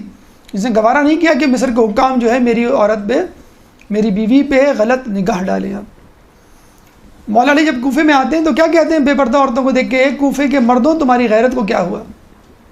یہ فطری غیرت ہے، اس کا اسلام سے بھی کوئی تعلق نہیں ہے. اسلام نے اس کو مزید سنوار دیا ہے، اس کی علت بتلا دی ہے، اس کے اثرات واضح طور پہ آپ کو سمجھا دیے. ہر مرد یہ چاہتا ہے کہ میری عورت با حیا ہو، با عصمت ہو۔ عورت کی عصمت کے حوالے سے اب جیسے ہم نے تذکرہ کیا کہ جس سوسائٹی میں سود لیا جائے گا وہاں بے حیائی عام ہوگی، مطلب جیسے ہم نے کہا کہ نیکیوں سے روکا جائے گا، اسی طرح شراب پینے والے، سور کا گوشت کھانے والے اور خود ان حرکتوں میں ملوث افراد کہ ہاں اس بے حیائی کو دیکھا جاتا ہے۔ مثال اگر آپ کو دی جائے، اسرائیل جس کے بارے میں کہا جاتا ہے کہ وہاں پہ ہر سال 500 PhDs پیدا ہوتے ہیں، تعلیم یافتہ ملک ہے نا، اسلامی ممالک کو تو کہہ دیا جاتا ہے آپ لوگ بیکورڈ ہیں، آپ جو ہیں وہ دقیانوسی ہیں، آپ جو ہیں ایک 1400 سال پرانے مذہب پہ عمل کر رہے ہیں، اس لیے آپ کی عورتیں جو ہیں وہ پردے میں ہیں، ان کو پتہ ہی نہیں دنیا میں کیا ہو رہا ہے۔ آپ کو معلوم ہے کہ اتنا تعلیم یافتہ ہونے کے باوجود اسرائیل کی عورتوں کا کیا حال ہے؟ ابھی ایک رپورٹ اخبار میں چھپی تھی کہ اسرائیل کی پارلیمنٹ میں جتنی عورتیں ہیں ان سے فرداً انٹرویو لیا گیا کہ آپ اپنے آپ کو کابینہ میں پارلیمنٹ میں کیسے محسوس کرتی ہیں۔ ہر پارلیمانی ممبر خاتون نے یہ کہا کہ میں اپنے آپ کو اس پارلیمنٹ میں غیر محفوظ تصور کرتی ہوں۔ کسی ایک نے نہیں کہا کہ دیکھیں نا پارلیمنٹ میں، اچھا ان کے یہاں ہمارے یہاں والا حساب نہیں ہے، ہمارے یہاں تو جو ہے وہ ڈگریاں جعلی بنوا کے جو الیکشن لڑے جاتے ہیں، وہاں بہت PhD ٹائپ کے لوگ جو ہیں وہ ماسٹرز ڈگری کیے ہوئے لوگ الیکشن میں حصہ لیتے ہیں اور آگے آتے ہیں، فقط دولت کی بنیاد پہ نہیں آتے۔ تو اتنا پڑھا لکھا معاشرہ جہاں 500 PhDs پیدا ہوتے ہیں، جس کی پارلیمنٹ کی ہر عورت نے کہا، کہتے ہیں ناٹ اے سنگل وومن جس نے کہا کہ آئی ایم سیکیورڈ، میں بالکل محفوظ تصور کرتی ہوں۔ ہر عورت نے کہا کہ یہاں پہ جب یہ چور و چکوں کی بات نہیں کر رہی تھی، وہ سڑکوں چوراہوں پہ گھومنے والے مردوں لچے لفنگوں کی بات نہیں کر رہی تھی، جو پارلیمنٹ میں ممبران ہیں اسرائیل کے، کہتی ہے کہ ہمیں ان سے خطرہ ہے، ہمیں اپنی عزت بچانا جو ہے وہ ناممکن ہوتا جا رہا ہے۔ اسرائیل کی کابینہ، اسی طرح فرانس کی کابینہ کی خواتین سے رابطہ کیا گیا، انہوں نے بھی یہی جواب دیا۔ وہاں تو کتنے کیسز وجود میں آ چکے ہیں۔ خود BBC کی ویب سائٹ کے حوالے سے، BBC کا جو چینل ہے ریڈیو نیوز چینل، اس کے کتنے ڈائریکٹرز مینیجرز اس میں انوالو پائے گئے ہیں خواتین کے ساتھ زیادتیوں کے کیسز میں۔ تو جو مغربی معاشرہ یہ کہتا ہے کہ ہماری تعلیم لوگوں کو روشن دماغ بناتی ہے، کیسے روشن دماغ بناتی ہے؟ علم و نور، علم تو نور ہے، وہ ہمیں حلال حرام میں تمیز سکھاتا ہے، نیکی اور بدی کی جو ہے وہ فرق کرنے کی توفیق دیتا ہے کہ یہ آپ کا کیسا معاشرہ اتنا پڑھا لکھا ہونے کے باوجود وہاں پہ جو ہے یہ سب چیزیں جاری ہیں۔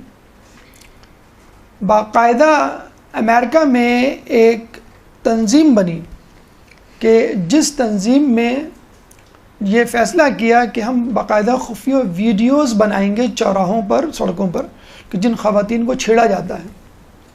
26 ممالک میں اب اس تنظیم کے دفتر موجود ہیں۔ جب انہوں نے ویڈیوز بنائی تو پوری نیو یارک میں چھاپے پڑنے شروع ہو گئے، جس طرح یہاں رینجرز کے چھاپے پڑتے ہیں پولیٹیکل، وہاں پہ کیوں چھاپے پڑنے شروع ہو گئے؟ انہوں نے فلاں عورت کو فلاں جگہ پہ چھیڑا تھا، وسل بجائی تھی، یا جو ہے وہ کمنٹس پاس کیے تھے۔ تو یہ نیو یارک جیسے شہر میں، جس کو آپ کہتے ہیں پڑھا لکھا ملک ہے، پڑھا لکھا شہر ہے، وہاں یہ سب کچھ ہو رہا ہے۔ تو اس کا مطلب کیا ہوا کہ اسلامی تعلیمات انسان کو متقی پرہیزگار بناتی ہے، عورت کو باحیا بناتی ہے، اور مرد کو اپنی نگاہیں کنٹرول کرنے کی توفیق دیتی ہے، اور وہ باہر کی عورتوں کو بھی ایسا ہی سمجھتا ہے جس طرح کہ اپنی گھر کی عورتوں کو سمجھتا ہے۔ ایک درود پڑھ دے محمد والے محمد۔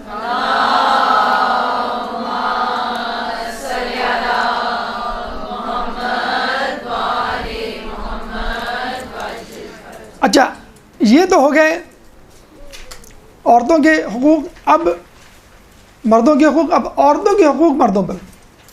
رسول فرماتے ہیں کہ دیکھو تمہارے ذمے ان کے کپڑے اور کھانا یعنی نان و نفقہ ہے، اور دیکھو ان کو مارنا مت۔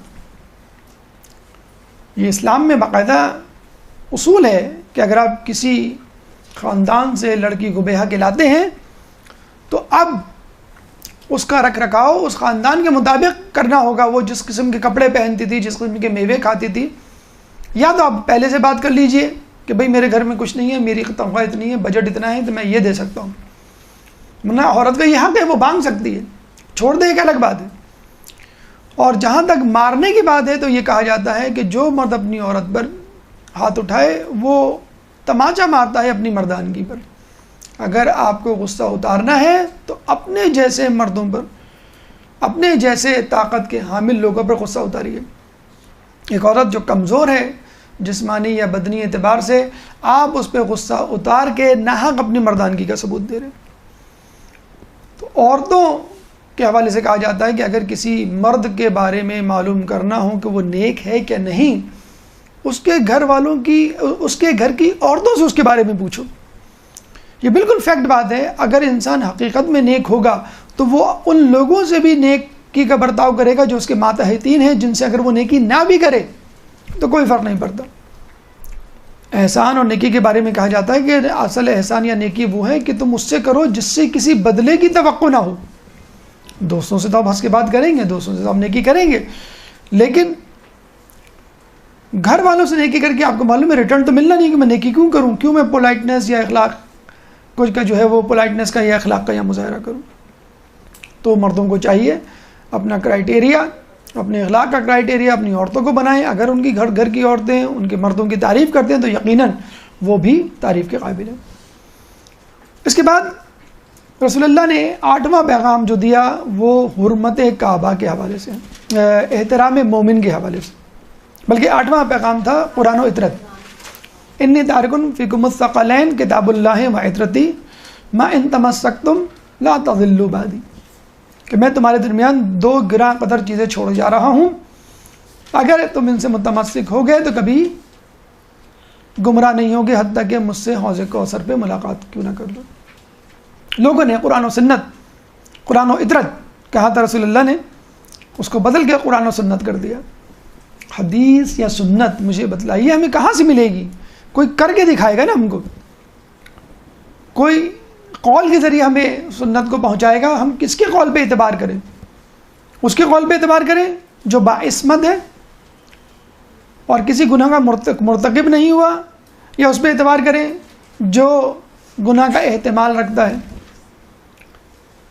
اسی وجہ سے قرآن و عطرت کو چھوڑ کر، یعنی دونوں کو بیک وقت پکڑنا ہے. کسی ایک کو پکڑیں گے تو گمراہ ہو جائیں گے. جس نے قرآن کو پکڑا وہ خوارج کہلائے، جس نے فقط حدیث کو پکڑا وہ غالی کہلائے. کیونکہ حدیثیں تو جو ہیں وہ گڑی بھی ہیں.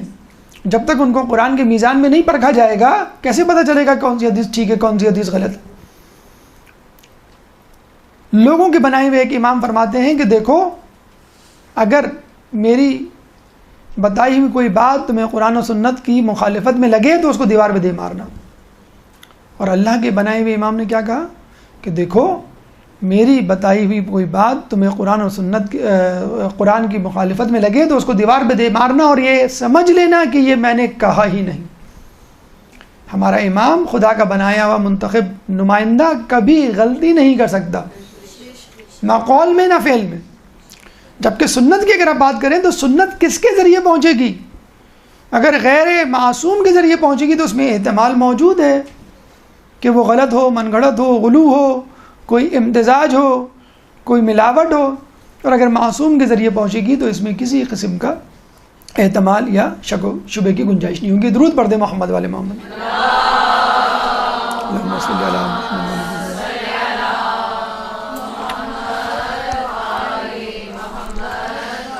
احترام مومن کو کس لطیف انداز سے رسول اللہ نے سمجھایا وہ قابل دید ہے. رسول نے فرمایا اصحاب سے کہ آج کون سا دن ہے؟ لوگوں نے کہا آج محترم دن ہے. رسول نے کہا یہ کون سا مہینہ ہے؟ لوگوں نے کہا یہ محترم مہینہ ہے. رسول نے کہا کہ یہ کون سی جگہ ہے یا شہر ہے؟ تو لوگوں نے کہا یہ محترم شہر ہے. رسول نے کہا کہ جان لو کہ تمہاری یا ایک مومن کی جان و مال دوسری مومن کی جان و مال دوسری مومن کے لیے حرام ہے. یعنی کسی کی جان، کسی کا مال دوسرے کے لیے حرام ہے، نہ اس کی جان لے سکتا ہے نہ جو ہے اس کا مال لے سکتا ہے. آپ دیکھ لیجئے ہمارے معاشرے میں بہت افسوس کے ساتھ کہنا پڑتا ہے، ایک چھوٹی سی بات ہے، کہنے کو بہت چھوٹی لگتی ہے لیکن اتنا زیادہ ہمارے معاشرے میں رائج ہو چکی ہے کہ باقاعدہ لوگ نفسیاتی مریض بنتے جا رہے ہیں. کیا؟ ایک دوسرے کا مذاق اڑانا، جملے بازی، طنز، تنقید، خامی. جب بات کی جائے، پوچھا جائے تو فوراً کہہ دیا جاتا ہے کہ ہم نے تو مذاق کیا تھا. بچوں میں نہیں، بڑوں میں ہوتا ہے. سمدھیوں میں ہوتا ہے، سمدھانوں میں ہوتا ہے، نند میں ہوتا ہے، بھابھیوں میں ہوتا ہے، ساس بہو میں ہوتا ہے. یہ جملے بازی اور طنز اور تنقید بچوں میں نہیں، یہ بڑوں کا حصہ بن چکا ہے. اور یہ باتیں دل میں گھر کر جاتی ہیں، دل میں ہمیشہ رہتی ہیں. کہتے ہیں امیر مختار اور عمر سعد کی دشمنی مدرسے کے زمانے سے تھی. مدرسے سے تو میں چل رہی تھی. اب ایک کا رجحان دین کی طرف تھا، ایک کی طرف نہیں تھا. ایک کا دین کی طرف رجحان نہیں تھا. جس کا نہیں ہوتا ہے تو وہ بالکل دین سے نابلد ہو جاتا ہے. کیوں؟ کہ وہ چاہتا نہیں کہ میں وہ کام کروں جو اس کو پسند ہے. نماز بھی چھوڑ دے گا، داڑھی بھی کٹوا لے گا، حجاب بھی چھوڑ دے گی وہ عورت کہ میں نہیں چاہتی کہ جو کام اس کو پسند ہے وہ میں کروں. ضد بازی انسان کو ہو جاتی ہے. بولنگ جسے کہتے ہیں، بچوں کے حوالے سے اسکول میں بہت زیادہ بچوں کا مذاق اڑانا کسی بنیاد پر. ابھی انگلینڈ میں ریسرچ کی گئی تو پتہ چلا کہ ہر تیسرا شخص جو کہ نفسیاتی مریض ہے، ہر تیسرا نفسیاتی مریض بچپن میں بولنگ کا شکار رہا ہے. یعنی بچپن سے اس کو لوگ چھیڑتے آئے، کالا رنگ ہونے کے، چھوٹا قد ہونے کی وجہ سے، موٹاپے کی وجہ سے، غریب ہونے کی وجہ سے، کسی بھی وجہ سے اس کو چھیڑتے آئے، اس کا مذاق اڑاتے ہوئے آئے. اس لیے جو ہے وہ آگے چل کر نفسیاتی مریض بن گیا.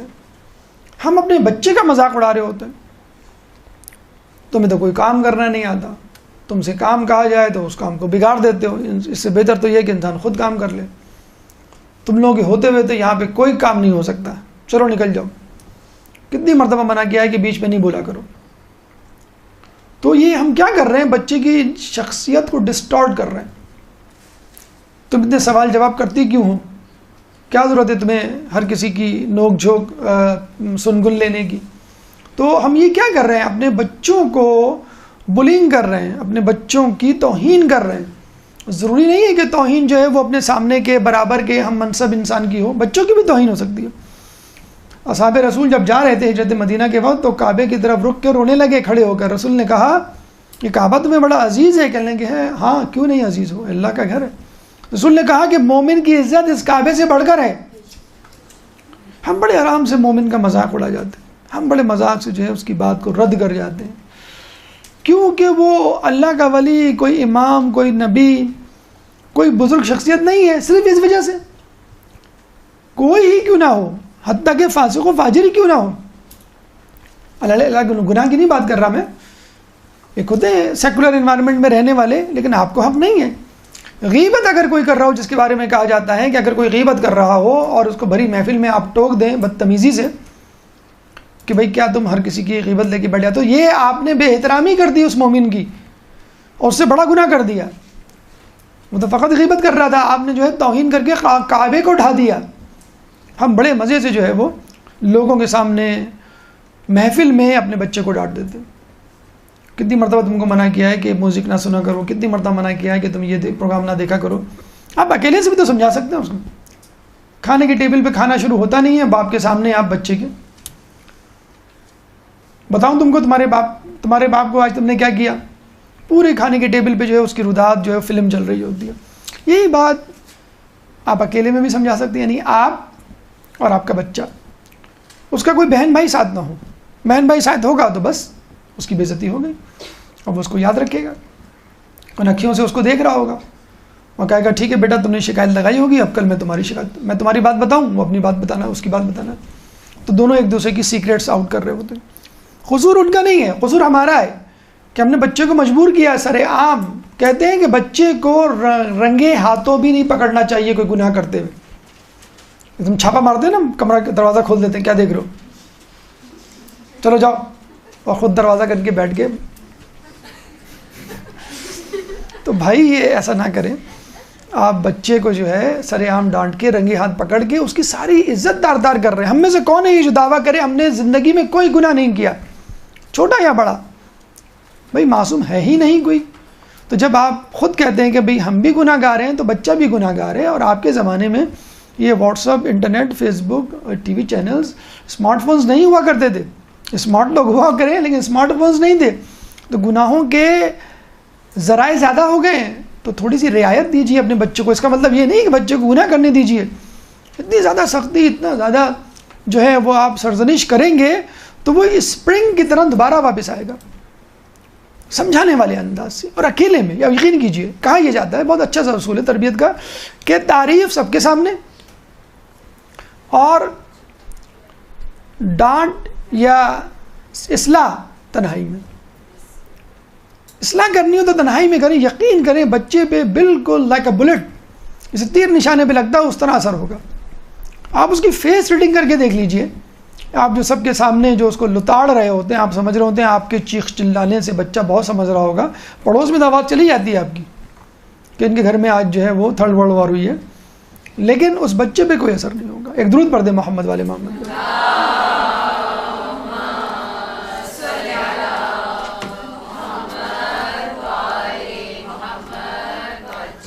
10واں اور آخری مرحلہ امر بالمعروف و نہی عن المنکر.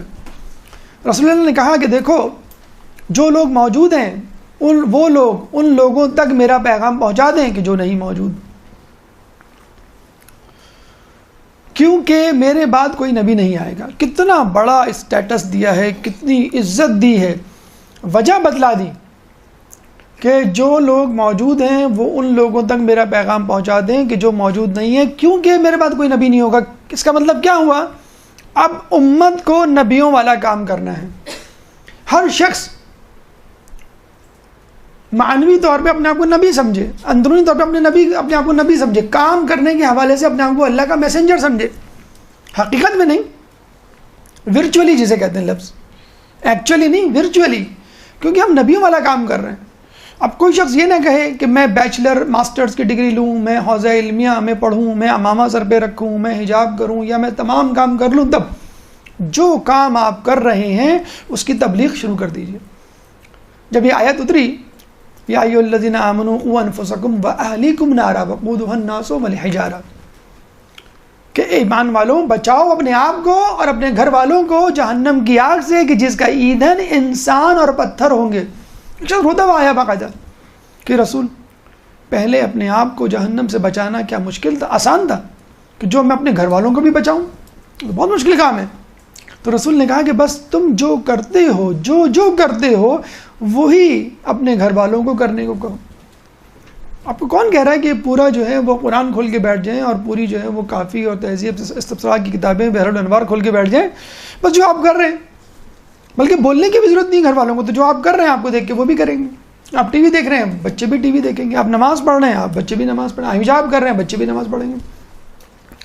تو بس جو آپ کر رہے ہیں لوگوں کو کہیں وہ کرتے چلے جائیں گے. تو امر بالمعروف و نہی عن المنکر کا فریضہ آپ کو انجام دینا ہے. اتنا افسوس کے ساتھ کہنا پڑتا ہے آج کل ماؤں نے ایک عجیب ٹرینڈ بنا لیا ہے. ماؤں کی اسپیشلی میں بات کر رہا ہوں، انہوں نے عجیب ایک ٹرینڈ بنا لیا ہے. کیا؟ ٹیبلٹس. مائیں بچوں کو ٹیبلٹس دینے لگی ہیں آج کل. گولی والی ٹیبلٹس نہیں، آئی پیڈ اور وہ ٹیبلٹ جو ہوتا ہے.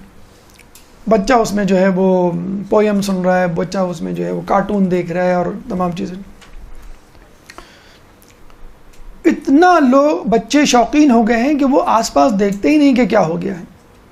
اچھا وہ سب نا میلوڈی ہوتی ہے، ہارمونی اس میں ایک ہوتا ہے، ایک اس میں ایک نغمگی ہوتی ہے. اب اس کو قرآن کی قدرت بھی اچھی نہیں لگتی، منقبت بھی اچھی نہیں لگتی، لوہا بھی نہیں اچھا لگتا. کیوں؟ اس میں میوزک نہیں ہوتی. اتنی میوزک ہوتی ہے کارٹونز میں، اور جو رائمز جسے ہم کہتے ہیں، جو بچے پوئمز وغیرہ پڑھتے ہیں.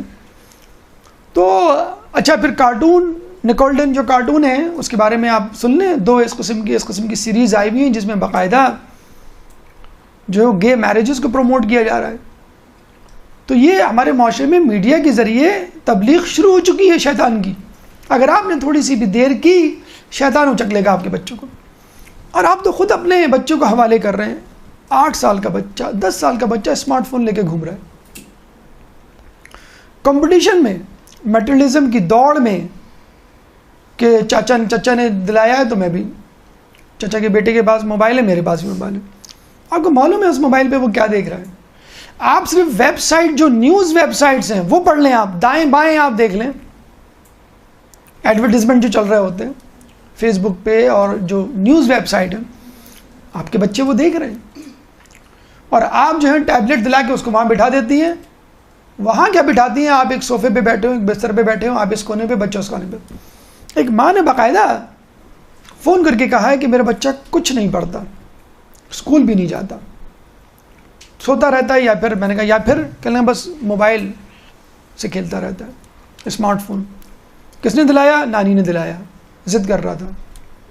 اب بچہ کسی کی نہیں سنتا, خود بچہ کہتا ہے میں کیا کروں. مجھے ایک نوجوان کے بارے میں پتہ چلا کہ نوجوان کے اب تو وہ ادھیڑ عمر میں داخل ہو گئے, 40 سال کے ہو گئے, وہ 10 سال سے کوئی جاب نہیں کر رہے, فقط کمپیوٹر کے آگے بیٹھے رہتے ہیں صبح سے لے کے رات تک.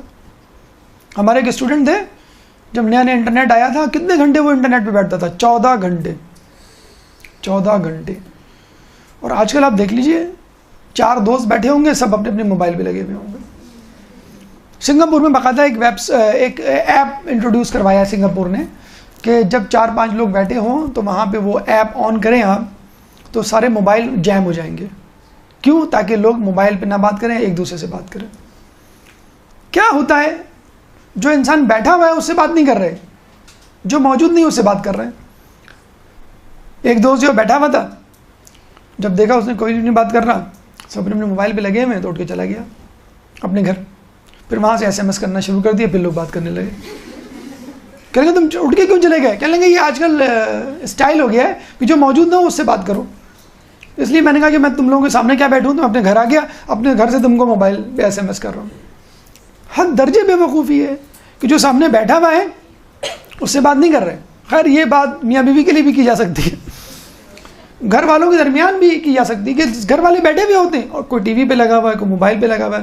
یقین کریں اتنی بڑی بیماری ہے, اس پہ انشاءاللہ کبھی الگ سے ایک درس ہم لیں گے کہ یہ جو ٹیبلٹ, موبائل, کمپیوٹر. تو سب سے پہلے تو آپ لوگوں سے گزارش ہے جن ماؤں نے ٹیبلٹ دیے ہوئے ہیں اپنے, خدا را وہ ٹیبلٹ لے لیں.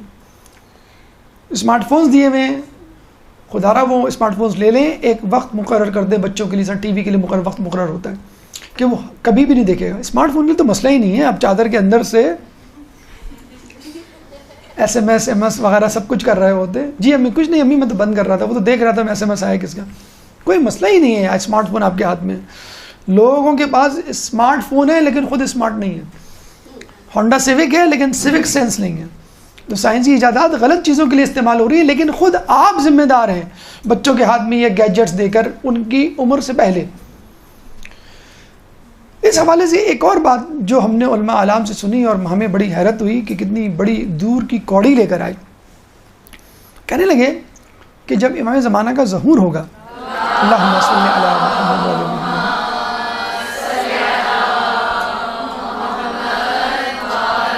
محمد, امام کا جب ظہور ہوگا تو حاطب غیبی سے ندائے آسمانی آئے گی کہ امام کا ظہور ہو چکا. آپ کو معلوم ہے کہ اس کے فوراً بعد اعلان ہوگا کہ امام کا ظہور نہیں ہوا بلکہ فلاں جگہ فلاں واقعہ ہوا ہے. پھر دوبارہ اعلان ہوگا, پھر دوبارہ, پھر 4-5 کئی اعلانات ہوں گے. جو امام کی نصرت کے لیے جانے والے تھے وہ ٹھہر جائیں گے. ہمیں آج کل شوق ہے نا بریکنگ نیوز دیکھنے کا, ہر SMS کو پڑھنے کا, ہر مس کال کو دیکھ کے سوچنے کا کس کا ہوگا کس کا ہوگا. ارے بھائی جب نام فیڈ نہیں ہے ڈو ہیل ود, کیا ضرورت ہے آپ کو سوچنے کی. آخر میں 03 آ رہا ہے, آخر میں 05 آ رہا ہے, کس کا تھا کس کا.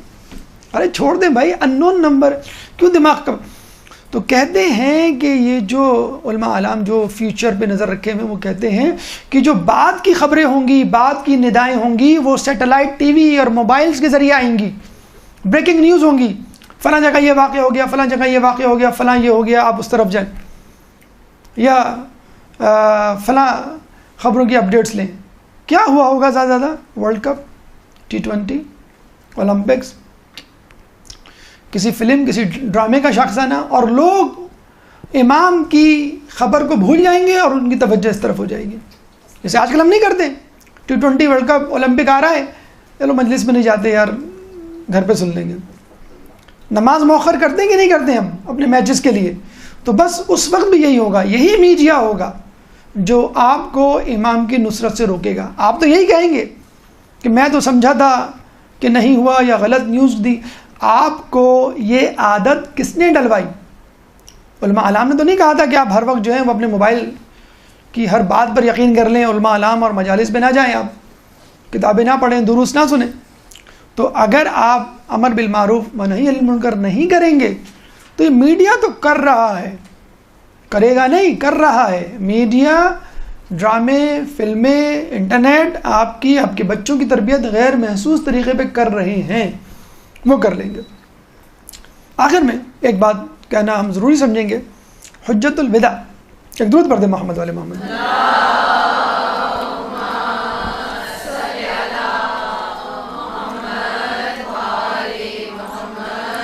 حجت الوداع بلا شبہ اسلامی تعلیمات کا خلاصہ تھا، لیکن اس وقت تک جب تک یہ تعلیمات عرفات کے میدان میں نازل ہوئی، اس کے بعد ایک اہم ترین حکم رسول اللہ کو وصول ہوا، جس کے بارے میں کہا گیا کہ تم جو ابھی کہہ کے آئے ہو، بلکہ اب تک جو نبوت کا سفر تم نے طے کیا ہے وہ نامکمل رہ جائے گا اگر تم نے اس بات کا اعلان نہیں کیا۔ یا ایھا الرسول بلغ ما انزل الیک من ربک وان لم تفعل فما بلغت رسالتہ، اے رسول وہ پیغام پہنچا دو جو تم کو دیا گیا ہے، ورنہ اگر تم نے ایسا نہ کیا تو تم نے گویا کار رسالت انجام نہ دی۔ تم ابھی جو خطبہ حجت الوداع دے کر آئے ہو اس پہ بھی کراس لگ جائے گا، اور جو نبوت کے لیے نبی کی حیثیت میں جو تم نے رسالت کار انجام دی ہے اس پہ بھی کراس لگ جائے گا۔ اور وہ کیا پیغام تھا؟ من کنت مولاہ فہذا علی اللہم صلی اللہ علیہ وسلم۔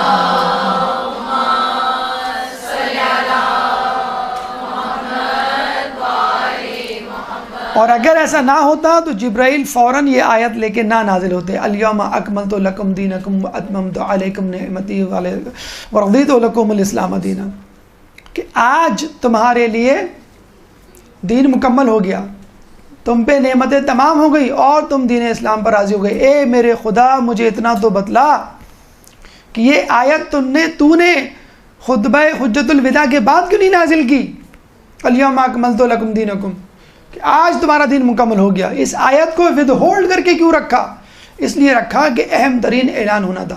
اچھا اے خدا مجھے یہ بھی بتلا دے کہ اس اہم اعلان کو اگر وہاں کر دیتا تو کتنا اچھا ہوتا۔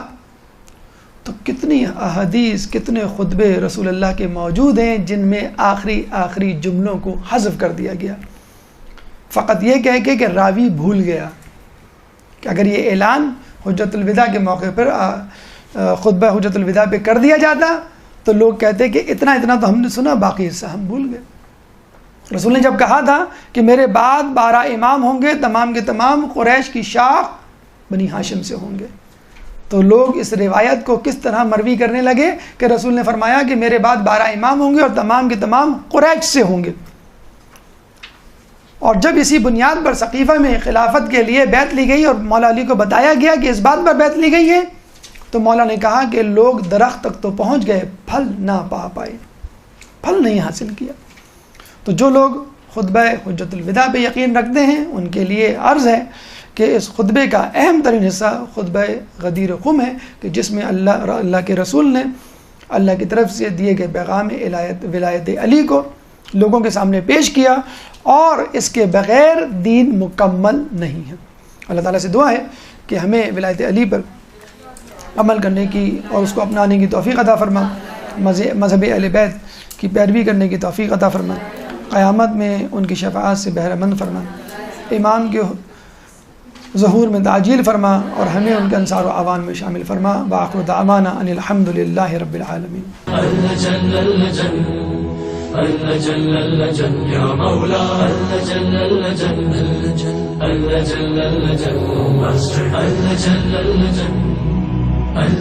يا صاحب السماء